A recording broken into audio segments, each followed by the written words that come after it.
ആ പയ്യന് OCD ഉണ്ട്. അതാണ് അവന് സീറ്റ് മാറ്റി കഴിഞ്ഞാൽ അവന് പാനിക് ആകുന്നത്. എന്നോട് പറഞ്ഞു. OCD ഞാൻ പറഞ്ഞില്ല.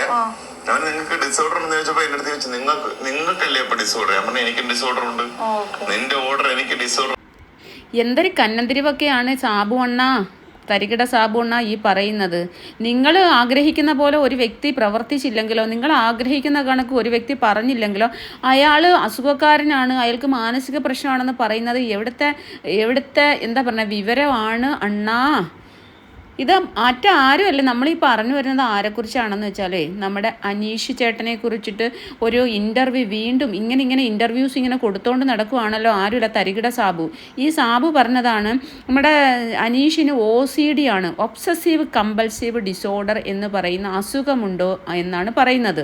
അപ്പം ഞാൻ ചോദിക്കട്ടെ, അപ്പം നിങ്ങൾക്ക് ഈ അസൂയയും കുശുമ്പും കുഞ്ഞായ്മയും എല്ലാം കൂടി മൂത്ത അസുഖത്തിന് എന്താണാവോ പേര്? ഒന്ന് അന്വേഷിച്ച് നോക്കണേ കേട്ടോ. നിങ്ങളുടെ ഈ അസുഖത്തിൻ്റെ പേര് അറിയാനൊരാഗ്രഹമുണ്ട്. കാരണം ഞങ്ങൾക്ക് തോന്നുന്നില്ല അയാൾക്ക് ഈ അസുഖമുണ്ടെന്നേ, ഞങ്ങൾക്ക് അങ്ങോട്ട് തോന്നുന്നില്ല. അതുകൊണ്ടാണ് എണ്ണ.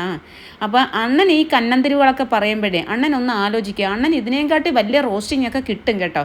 അണ്ണൻ റോസ്റ്റ് ചെയ്ത സമയത്ത് അണ്ണനെ തിരിച്ച് റോസ്റ്റ് ചെയ്ത് അണ്ണൻ അങ്ങോട്ട് പിടിച്ചില്ല എന്ന് തോന്നണല്ലോ. അയ്യോ കഷ്ടം. അണ്ണൻ്റെ മുന്നിലോട്ട് വിരൽ ചൂണ്ടി ആരെങ്കിലും സംസാരിച്ച് കഴിഞ്ഞാൽ അണ്ണൻ ഇങ്ങനെ അങ്ങ് സഹിക്കാൻ വയ്യ, അണ്ണന് കുരു പൊട്ടുവോ? അപ്പോൾ അണ്ണൻ തിരിച്ചങ്ങ് റോസ്റ്റ് ചെയ്യാൻ എന്ത്? അല്ലാതെ ഇവിടെ വന്നിരുന്ന് പുറത്തോട്ട് ഇറങ്ങി എന്നിട്ട് ഒരു മനുഷ്യന് ഡിസോർഡർ ഉണ്ട്, അതുണ്ട്, ഇതുണ്ട്, അയാൾ OCD പേഷ്യൻ്റ് ആണെന്നൊക്കെ പറയുന്നതേ വിവരമില്ലായ്മയാണ്.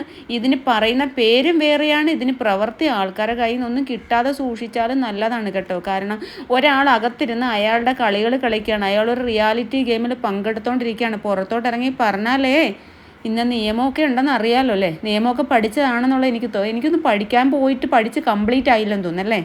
നിയമം പഠിക്കാൻ പോയിട്ട് കംപ്ലീറ്റ് ആയില്ലെന്ന് തോന്നുന്നു. അതിൻ്റെ ഒരു പ്രശ്നമാണ് കേട്ടോ. നിയമമുണ്ട്, ഡിഫോമേഷൻ. ആരെങ്കിലും കുറിച്ച് എന്തെങ്കിലും ഇതേണക്ക് വിവരക്കേട് പറഞ്ഞോട് നടന്നാലേ അവർക്ക് കോടതിയിൽ പോവാം, അവർ ചോദിക്കുന്ന നഷ്ടപരിഹാരം കൊടുക്കേണ്ടി വരും. ഡിഫോമേഷൻ അറിയാവോ വല്ലോ? BNS ഇപ്പോൾ പുതിയ സെക്ഷൻ BNS ഒക്കെ വന്നിട്ടുണ്ട് കേട്ടോ. ഇതൊക്കെ ഒന്ന് അറിഞ്ഞിരിക്കുന്നത് നല്ലതായിരിക്കും. നമ്മളിങ്ങനെ ചാനലിൽ കയറി ഇരുന്ന് വല്ല പെൺപിള്ളാരും ചോദിക്കുന്ന ചോദ്യത്തിനൊക്കെ നമ്മളിങ്ങനെ അനാവശ്യമായിട്ട് മറുപടി പറയാൻ പോയാലേ ഒരുപാട് വലിയ പണി കിട്ടുമേ എൻ്റെ തരികിട സാബു അണ്ണാ. ഞാൻ പറഞ്ഞില്ലെന്ന് വേണ്ട, ചുമ്മാ ഓർമ്മിപ്പിച്ചതാട്ടോ.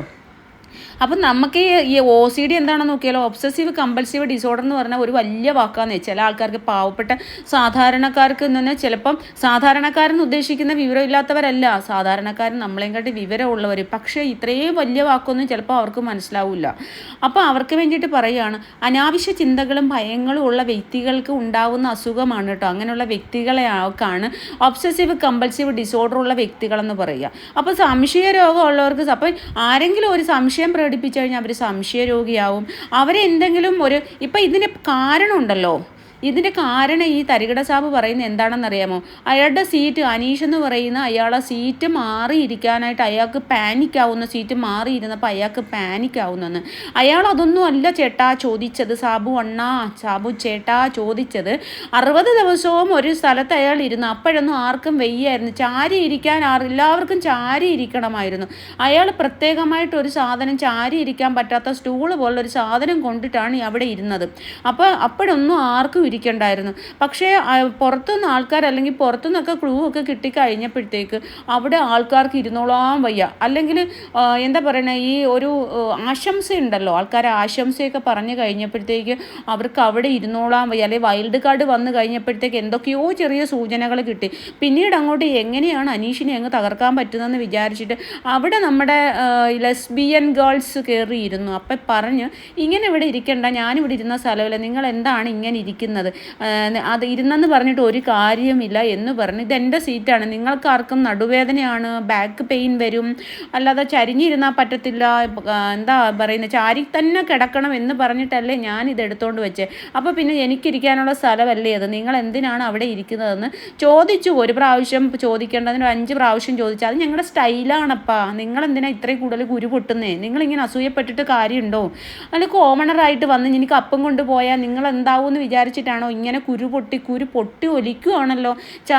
ചാനലുകളിലെല്ലാം കയറി ഇറന്ന് ഇങ്ങനെ കുരു പൊട്ടി ഒലിച്ചിങ്ങനെ ഒഴുകുകയാണല്ലോ തരികിട സാബുണ്ണ. നിങ്ങൾ ഈ അകത്ത് കയറിപ്പോയത് ആ ചെറുക്കനെ ബുദ്ധിമുട്ടിക്കാൻ വേണ്ടിയിട്ടാണ്. ആ ചെറുക്കനെ കുറിച്ച് കുറ്റം പറയാനാണ് അകത്ത് കയറിപ്പോയിട്ട് തിരിച്ചു വന്ന് അയാളെ കുറച്ച് കുറ്റം പറഞ്ഞ ജനങ്ങളെയൊക്കെ എതിരാവുമെന്ന് വിചാരിച്ചിട്ടാണോ? എന്നാൽ ഇതൊരു വല്ലാത്ത കന്നന്തിരിവായിപ്പോയി കേട്ടോ. അയാൾ ഒബ്സസീവ് ഡിസോർഡർ, കമ്പൾസീവ് ഡിസോർഡർ എന്നൊക്കെ പറയുന്നത് വളരെ വലിയ കന്നന്തിരിവായിപ്പോയി. അപ്പം സുഖങ്ങളൊക്കെ തന്നെ. അപ്പം നമ്മുടെ അപ്പിയുള്ള അടുത്ത് എനിക്കൊരു കാര്യം പറയാനുള്ളതേ, ഇങ്ങനെയുള്ള കുറേ കന്നന്തിരിവട്ടന്മാർ പലതും പറയും. നമ്മളതൊന്നും ശ്രദ്ധിക്കാൻ പോകണ്ടെന്നേ. നമ്മളിങ്ങനെ നമ്മുടെ കാര്യങ്ങൾ നോക്കുക. അനീഷ് എന്ന് പറയുന്ന വ്യക്തിയെ നമുക്ക് മനസ്സിലായല്ലോ, അത്രയും